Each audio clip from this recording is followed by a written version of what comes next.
Venga. Hola, estamos aquí Rachel de Ampuant y Blanca de Islandia para hablar de tintes naturales y para hablar de colores. Y hoy vamos a hablar de un color muy especial. Pero antes de nada vamos a presentarnos. Yo soy Blanca de Islandia, artesana textil de la Comunidad de Madrid, y mi propuesta es darle valor a la actividad artesanal hilando y tejiendo con materiales de calidad, de donde incluyo la lana, la alpaca, el moher y la seda, y todos estos materiales son tratados de forma natural y respetuosa con la tradición. Mi aportación personal a esta visión es el uso de la tecnología para establecer ese puente entre momentos distintos de la historia y hacer una divulgación más accesible a las nuevas generaciones de lo que significa la recuperación de oficios en vías de extinción. También desde la Asociación de Creadores Textiles divulgamos y ofrecemos formación a diversas técnicas textiles. Mi web es islandia.com y me puedes encontrar en las redes sociales, en Facebook, en Instagram y en YouTube. Te doy paso para que te presentes, Rachel. Gracias, Blanca. Bueno, pues mi nombre es Rachel, soy tintorera de la firma Ampuant. A lo que me dedico es a teñir con plantas, con flores, con frutos, con cortezas, semillas, cualquier cosa que podemos encontrar en la naturaleza. ¿Por qué me dedico a esto? Pues porque el arte tintorio es algo que a mí me gustaría recuperar, quiero disfrutar personalmente, porque la verdad que es algo que me da mucha felicidad, el estar en contacto con la naturaleza y el ver lo que me puede ofrecer y os puedo ofrecer. Y es un arte pues ancestral, como vamos a hablar hoy, y es una pena que eso se pierda y tenemos que intentar recuperar todas esas tradiciones igual, y darle ese valor que se merece, igual que lo que estamos haciendo hoy aquí, que es darle valor a la lana. Yo principalmente lo que tiño es lana y fibras, pues bueno, también seda, algodones, pero lo principal es la lana, porque la lana es muy amiga de los tintes y me parece una fibra mágica. Me podéis encontrar como Ampuant en mi página web ampuant.es o en Instagram como Ampuant. Y bueno, hoy vamos a hablar de un color muy bonito, que es el color azul. Yo la verdad que el color azul es un color que al teñir con él lo suelo sacar del índigo. La luz del azul aparece de una forma tan magnífica cuando tiñes que te impresiona, y es algo que queremos hoy compartir con vosotros, tanto Blanca como yo, y os vamos a hablar de este color. Perfecto, muy bien, muchísimas gracias, Rachel. Qué bien estar aquí las dos de charla hablando de este tema tan interesante, ¿verdad? Porque lo que decimos siempre, que los colores son energizantes y nos encanta que la vida tenga color.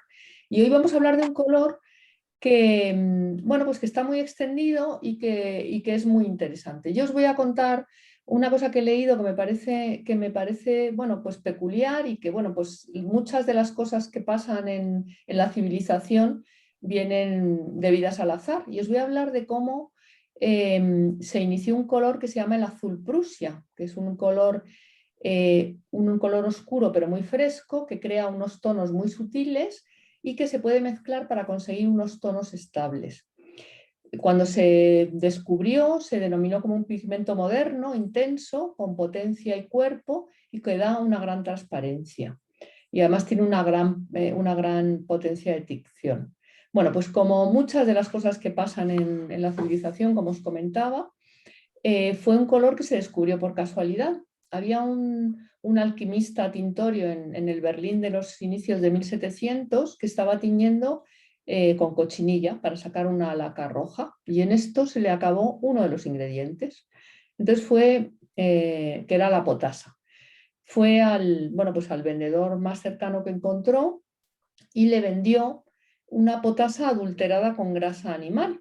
De tal manera que cuando él se puso a teñir su rojo con su cochinilla, primero le salió un color púrpura y después se le volvió un color azul oscuro.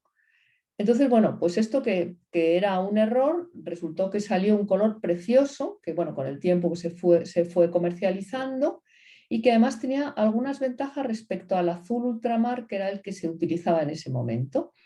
era como una décima parte del coste de producción, con lo cual era muchísimo más barato y además no era tóxico, con lo cual tenía todas las ventajas. En el mundo artístico, en la pintura, hay dos grandes pintores de la época impresionistas que son Van Gogh y Monet, que lo utilizan mucho entre sus colores, y luego otra peculiaridad es que Picasso en su época azul también utilizaba este color. Bueno, me parece que es interesante para introducir esto que estamos hablando del color azul, esta pincelada, y ya te doy paso para que hables tú, que tú eres la experta tintorea para lo que nos trata aquí, que es la lana, sobre todo, ¿no? Esa maravillosa fibra que es con la que nos gusta trabajar a las dos. Muchas gracias.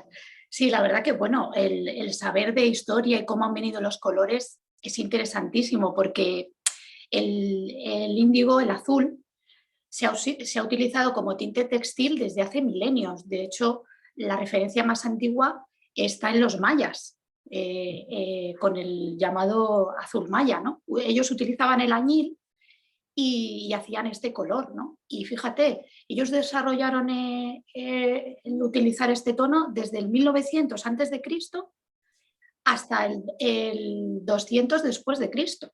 O sea que, fíjate, la de miles de años, y hoy en día continúa presente porque se sigue utilizando, ¿no? Y se ha encontrado en hallazgos arqueológicos, pues en vasijas, en murales, por toda Mesoamérica, o sea que era un tono que ya se usaba mucho. Luego ha sido muy usado en Mesopotamia, en el Antiguo Egipto, en Mesoamérica, en África, en la India, en Japón, en el sudeste asiático también, porque bueno, en casi todos los continentes hay una planta que da azul. Por ejemplo, en la India está la Indigofera tinctoria, que esa planta la trajo en el 1300, la trajo de la India, la trajo Marco Polo. ¿No? Y fue una revolución, la verdad, porque tiene la indigotina, que es lo que da el azul, tiene una cantidad de indigotina tan potente que, claro, las demás plantas, como aquí en Europa, que se utilizaba la hierba pastel, que es con lo que se hacía el glasto, que ahora explicaré un poquito lo que es, pues la sustituyó, porque tenía mucha más indigotina y podían hacer un día más, por decirlo así, la planta, ¿no?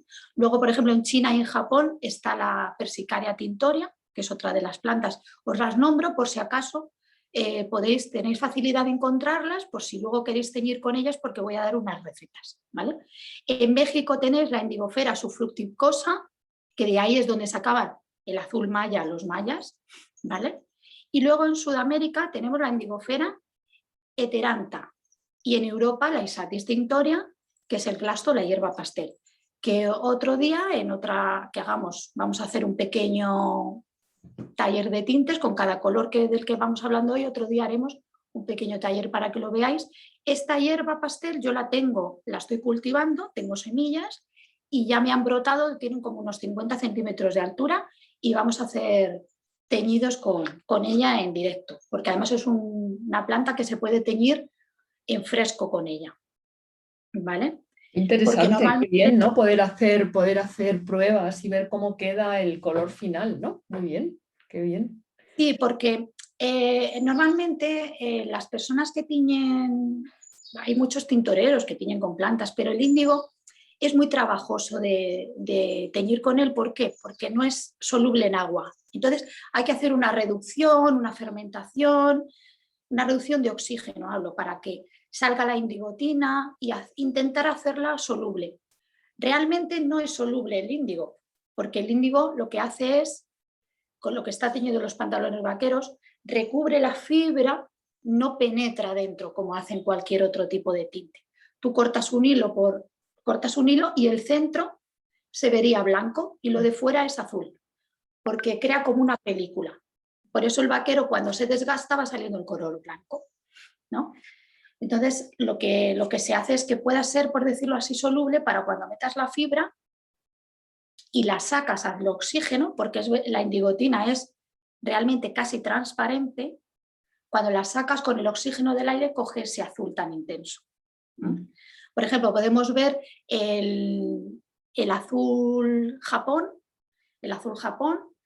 es el azul que suelen usar los japoneses para sus kimonos o teñir sus prendas porque les encanta ese tono tan subido de azul. Ellos usan la Persicaria tinctoria y ellos sí que hacen las reducciones de tina. Cuando puedas, si quieres, puedes poner la imagen, Blanca.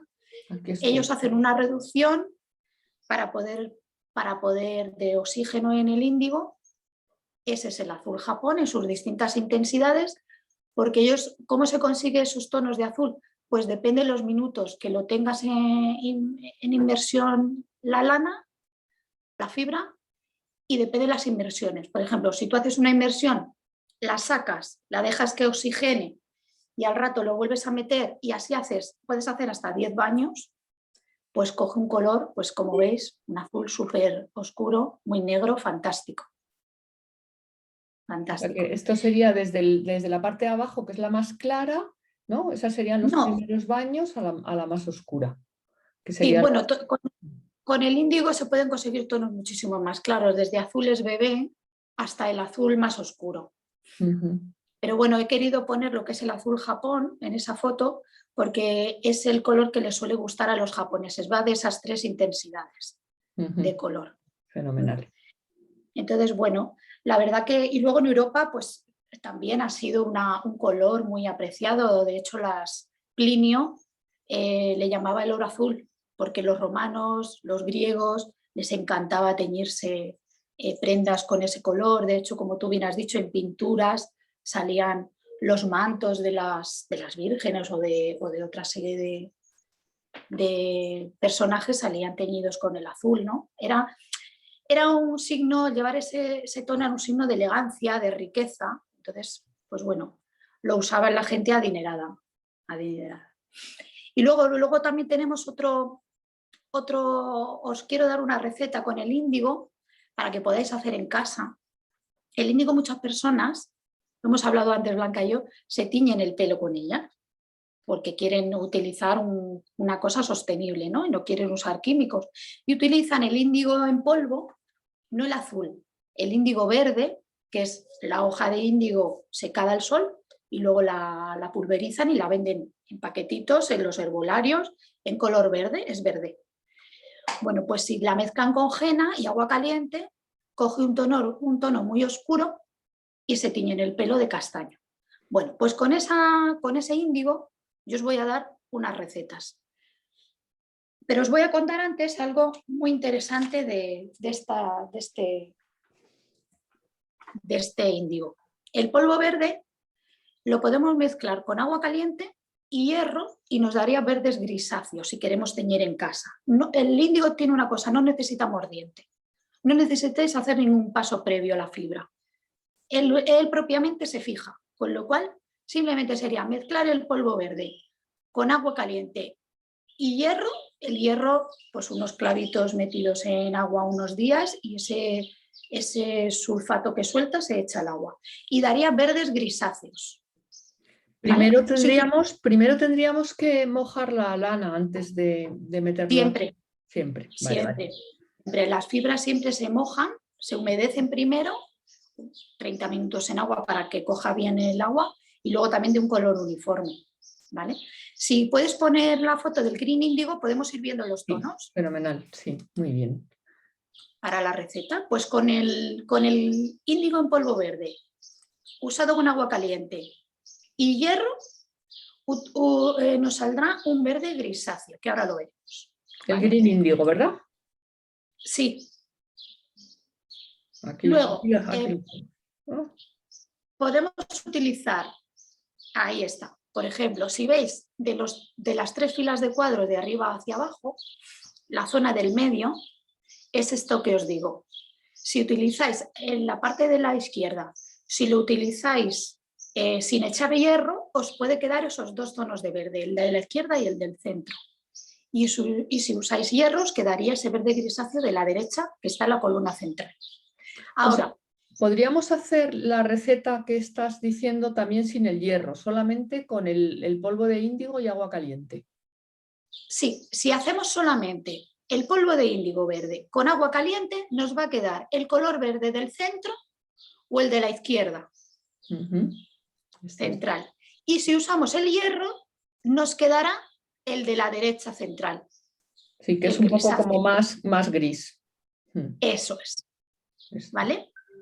Y si ahora usamos el polvo en agua fría, pero eso sí, aquí hay que hacer una pasta. Cogemos el polvo. Lo otro es con mucha agua y unas cucharadas de polvo y el agua del hierro, como si hiciéramos un caldo. Pero ahora si usamos como pasta, cogemos el polvo, echamos agua fría y amasamos la mezcla y luego metemos nuestra lana que está humedecida en agua y lo amasamos, hombre, sin retorcer para que no se afieltre la lana ni se estropee, pero amasamos un ratito, en 5 minutos empezará a salir un color azul que es verdoso, que son los que están abajo. Que cuando le da el oxígeno del aire, yo voy a sacar una muestra, no sé si se me ve bien en la pantalla. Espera, voy a dejar de compartir y así se puede ver mejor, sí. Ese es mi color favorito. El azul, el verde til, azul til, este es como un turquesa. Este es el color que os va a dar si hacéis esa mezcla en frío. Si es en caliente, tira hacia verdes, más verdes y grises. Pero en frío, tira hacia turquesas. ¿Y la cantidad más o menos que tenemos que utilizar de polvo de índigo? Pues, por ejemplo, cucharas soperas, 3 cucharas soperas o 4 por 100 gramos de lana. Y le vais echando agua, pues como cuando hacéis un bizcocho para hacer una masa. Se quede ahí como una pasta. Que puedas untar en la lana, la puedas apretar así un poquito y que vaya humedeciéndose. Luego cuando la sueltas, que le da el oxígeno del aire, empieza a salir este color. O sea, me parece muy fácil de hacer. Muy fácil, es que es muy fácil, no es difícil. Y luego también lo podemos hacer con flores frescas, con hojas frescas. Lo que pasa es que eso ya es más difícil que lo tengamos, pero bueno, si queréis comprar las semillas y tenerlas en casa, porque es una planta muy bonita, cuando van saliendo las hojas, las vais cortando, las vais cogiendo, yo lo que hago es que cojo una bolsita de zip de estas y las meto en el congelador. Las voy acumulando, las voy congelando. Y cuando ya tengo como 100 gramos, más o menos un puñadito, que yo hago así con la mano y las cojo, pues igual, mojo la lana en agua, cojo las hojas en fresco, le echo sal, como una cucharada sopera de sal gorda.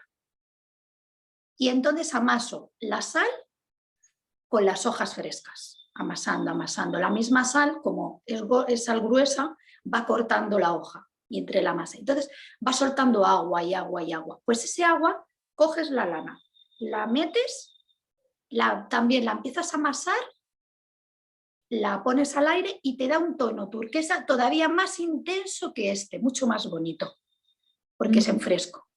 Ah, mira. Claro, al estar la hoja viva, el color es más intenso que cuando la hoja es seca.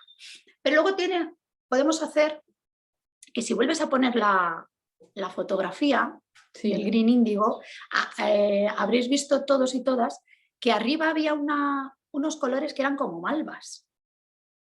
Pues es que del índigo se puede sacar el tono malva, porque si alguien que nos está escuchando ha hecho una tina de índigo con reducción de oxígeno, siempre arriba, flotando, se queda un color púrpura como metálico. Bueno, pues eso es una molécula que tiene el índigo que se llama indirrubín. El indirrubín, que la palabra rubín ya nos está llevando al rojo, pues el indirrubín, cuando fermenta, lo que os he dicho, sube a la superficie, se queda flotando, y eso, si lo cogemos y lo mezclamos con la lana, nos queda el color púrpura, nos queda un púrpura como lo que veis arriba. Pero hay más sencillo, os lo voy a poner más sencillo. Eso es el modo complicado. Si cogéis el índigo en polvo verde y le echáis agua muy caliente, agua hirviendo, y lo dejáis, lo mezcláis y lo dejáis reposar. Metéis el tejido todavía que esté caliente, y si se ha enfriado le echáis más agua. Os ponéis unos guantes de estos gruesos, los que usamos para no estropear las manos cuando limpiamos, y amasáis la lana con el tejido, con con la pasta que hemos hecho de agua caliente con el índigo. El color que os va a quedar va a ser el malva de arriba. ¿Por qué? Porque sale el indirrubín del índigo y tiene más poder de tinción que el índigo mismo, el índigo propio. Entonces el rojo del indirrubín con el azul del índigo hace como el malva. Y si le echamos un poquito de agua de hierro, si veis en la columna de arriba del todo de la derecha, sí, es un malva grisáceo. Entonces, bueno. Son unos colores súper elegantes estos, ¿eh? Muy bonitos, muy bonitos. Una planta que, bueno, cualquier tipo de planta. Yo es que estoy enamorada de todas. No puedo deciros cuál es mi planta favorita.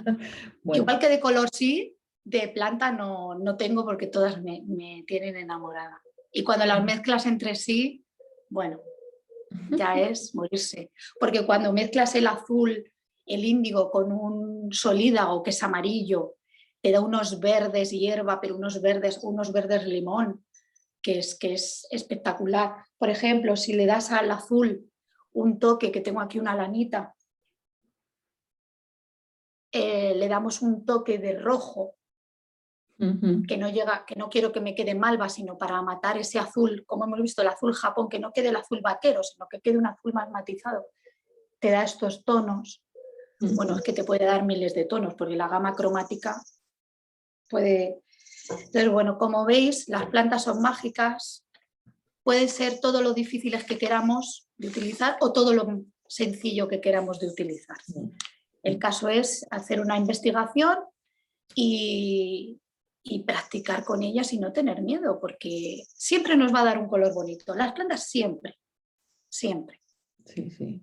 Y bueno, es maravilloso, ¿verdad, Blanca? Sí, a mí me parece mágico. Y además me parecen los colores tan bonitos, a mí me gustan todos, pero me parecen mágicos. Y luego la lana, que es de lo que nos atañe hoy. La lana es una fibra tan agradecida, es tan versátil para todo, y la lana es una de las fibras, como yo digo, que más enamorada está de las plantas, porque es una de las fibras, por decir, yo creo que es la que más, la que mejor coge el color. Sí, sí, porque al ser tan porosa lo absorbe muy bien y luego lo fija muy bien también. Entonces, y claro, es proteína animal, pura proteína. Entonces, que por eso cuando nosotros nos teñimos el pelo con índigo, nos coge el color, porque es proteína, es pura proteína. Entonces, se fija también y tienes prendas, pues ya hemos visto, de miles de años. Es que puede durar, la lana dura miles de años y el color miles y cientos de años, con lo cual, ¿qué más queremos? Fenomenal. Bueno, pues me ha parecido una charla súper interesante. Vamos a ver si a nuestros oyentes les gusta también y nos piden otros colores. Hablamos de otros colores a continuación. Nosotros a lo que sí que nos comprometemos es que en un futuro haremos la receta para que no sea solo teoría y podamos ver cómo queda desde una lana esquilada, lavada, cardada, hilada, cómo le damos un color y cómo le damos otro color y cómo podemos conseguir esos colores tan bonitos que nos está contando Rachel. Entonces, muchísimas gracias por esta lección magistral que nos has dado y esperamos tener la siguiente con práctica. Y bueno, como ya hemos dicho al inicio, nos podéis encontrar tanto en la página web de Rachel, que ahora os dirá, como en hilandia.com y en las redes sociales de Hilandia. Y muchísimas gracias por escucharnos. Pues muchísimas gracias por esta charla, igualmente como dice Blanca, por escucharnos. Ha sido un rato maravilloso, fantástico, que esperamos repetir. Y si queréis ver mi trabajo y seguirme como os hemos dicho antes, pues mi página web es Ampuan o en Instagram también Ampuan. Un beso, hasta otro rato. Muchísimas gracias, adiós.